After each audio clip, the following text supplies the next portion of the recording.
Akala ng mga anak, mga minamahal, basta-basta lamang ang buhay ng isang ama. Na kapag gusto nilang humingi ng pera, magpabili ng gadget, humingi ng kung ano-anong contribution, pang field trip, akala nila easy money na kayang ibigay ng kanilang ama. Hindi nila alam yung kanilang ama halos hindi na kumakain, mga minamahal. Baka nga isang araw hindi na uuwi dahil nahilo na pala sa daan, nasagasaan na pala, wala na palang buhay, mga minamahal. Huli na, bago malaman ng mga anak na yung kanilang mga ama ay nagtitiis para sa kanila sapagkat sila'y lubhang inaalagaan ng kanilang mga anak, mga ama. Yun ang sinasabing father's care, mga minamahal. Kapag sinabing father, ikaw ang sinasabing haligi ng tahanan, mabigat ang iyong obligasyon. Dahil pinili mo na ikaw ay magkaroon ng pamilya. Nagkaroon ka ng pamilya, hindi ikaw ang aalagaan ng iyong pamilya. Ikaw ang mag-take care, ikaw ang mag-aalaga sa iyong pamilya. Lahat ng ama, pumalakpak. Kaya meron sinasabing father's law. Father's law ang ibig sabihin, batas ng ama. Merong batas ang ama na dapat sundin bilang isang amang nangangalaga sa buong pamilya. Basa. Dito po sa Aklat ng Kawikaan, Kapitulo 1, ang versikulo po ay 8 hanggang 10. Anak ko, dinggin mo ang turo ng iyong ama at huwag mong pabayaan ang kautusan ng iyong ina, sapagkat sila'y magiging tali ng biyaya sa iyong ulo at mga kwintas sa gilid ng iyong liig.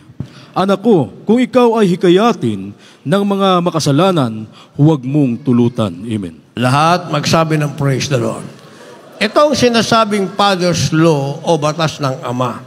Sabi ng ating nabasa sa verse 8, anak ko, dinggin mo ang turo ng iyong ama at huwag mong pabayaan ang kautusan ng iyong ina.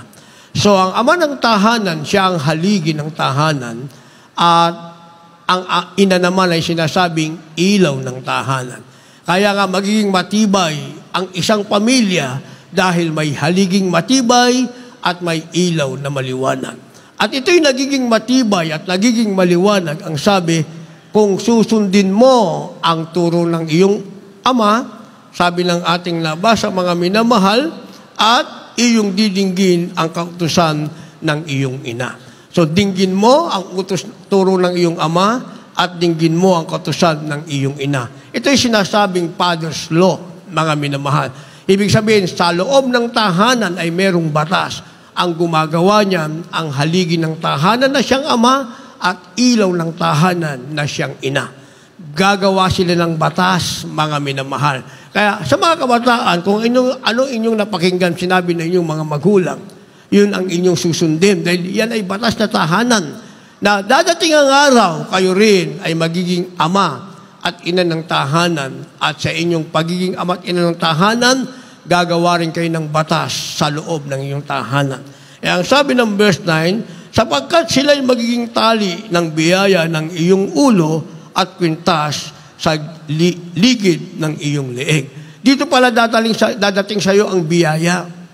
Magiging kwintas sa iyong leeg at magiging biyaya sa iyong ulo. Kapag ang batas sa iyong tahanan na ginawa ng iyong ama't ina ay sinunod mo, ikaw bilang anak. Pero bilang anak, kapag hindi mo sinunod ang batas sa iyong tahanan na ito'y nilikha na amendahan ng iyong ama at ina, asahan mong malayo ka sa biyaya. Dahil hindi ka nga nakasunod sa batas sa loob ng tahanan, darating ang araw, anong batas sa iyong pairalin pag ikaw ay ama na at ina. Kaya hindi darating sa iyo ang biyaya ng ating mahal na Panginoon. Kaya ang sabi rito sa talatang 10, anak ko, kung ikaw ay hikayatin ng mga makasalanan, huwag mong tulutan. Dahil minsan may kaibigan kang magsasabi sa iyo, mahigpit yung tatay mo, mahigpit yung nanay mo, o di nahikayat ka, o nga, halika, dito na lang tayo, magbarkada na lang tayo, lumayas na tayo, lumayas ka naman, mga minamahal. O walang biyayang naghihintay sa iyo. Kaya sabi, huwag mong tulutan. Hikayatin ka ng mga taong ayaw sumunod sa tinatawag na kalooban ng Diyos. Ulitin ko lang, anak ko, kung ikaw ay hikayatin ng mga makasalanan, huwag mong tulutan. Ibig sabihin, huwag mo silang pahintulutan. Kundi kung ano ang napakinggan mo na batas sa inyong tahanan, sinasabi ng iyong ama, sinasabi ng iyong ina, yan ang gawin mo bilang anak. Dahil sa paraan na yan, ay darating sa iyo ang biyaya ng ating mahal na Panginoon. Lahat magsabi ng praise the Lord. Kaya tingnan nyo, yung mga anak na masunurin, mga minamahal, sila ang pinagpala ng mahal na Panginoon. Di ba? Yung anak na masunurin, sila ang pinagpala ng mahal na Panginoon. Ako sasabihin kong masunurin ako kasi sabi ng nanay ko, ako kunin ko kasi criminology, mga minamahal. Mahilig ako sa baril-baril sa karak-karate. Diyan ako mahilig Sabi ng nanay ko, anong criminology? Mag-architecture ka. Di kinuha ko architecture, masunurin ako napakahirap mag-architecture, mga minamahal. Napakahirap niyan. Halos wala kang tulog, mga minamahal. Kasi masunurin nga ako Sasabihin ko namang pinagpala ko ng ating mahal na Panginoon. Dumaan lang ako sa trials, nagkaroon ako ng ketong, para makilala namin ang ating pinakamamahal na Yesu Kristo. Kaya kung biyaya ang pag-uusapan, sasabihin kong pinagpala ako lubos ng mahal na Panginoon.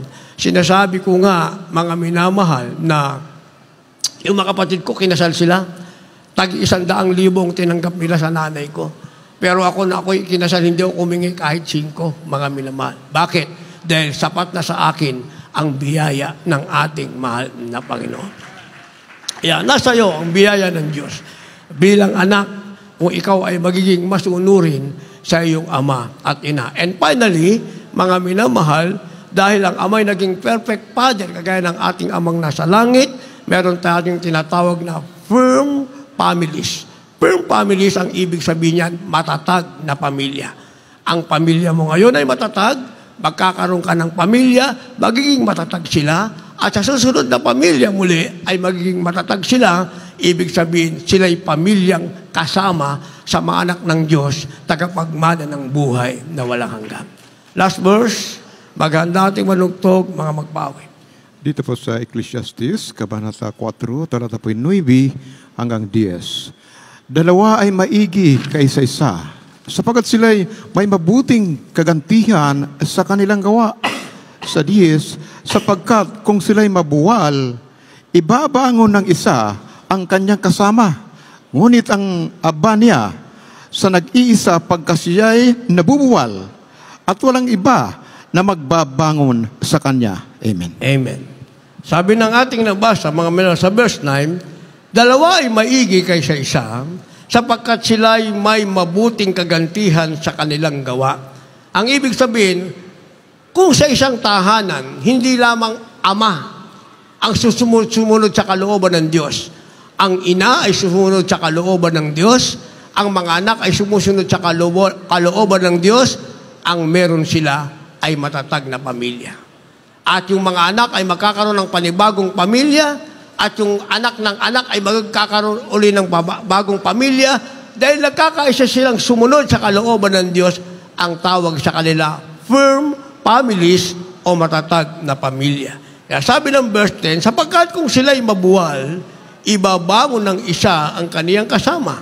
Ngunit sa aba niya na nag-iisa, pag siya'y nabuwal, walang iba na magbabangon sa kanya. Naunawaan niyo yung ating nabasa sa verse 10? Dahil kung isa lang daw ang ama ng tahanan na sumusunod sa kalooban ng Diyos, pag nabungal siya, wala nang magbabangon sa kanya. Natapat kung sila'y higit sa isa, mga minamahal, kung siya'y mabuwal, merong babangon sa kanya, may magko-comfort sa kanya. Ang bawat pamilya ay magtutulungan pagdating ng tinatawag na pagsubok para hindi sila mabuwal, sila'y muling tatayo para patuloy na maglingkod sa mahal na Panginoon. Ang tawag sa kanila ay firm families dahil meron silang tinatawag na perfect father. Tayong lahat ay tumayo at umawit sa mahal na Panginoon. Meron kayong dala mga baguhan, mga minamahal, dalhin nyo sila sa harapan. Maging man nasa garahe, nasa labas, anyayahan nyo sa loob. Sa celebration natin ng Father's Day ay ginawang paraan ng ating mahal na Panginoon upang sila'y makalapit. Awitin natin ang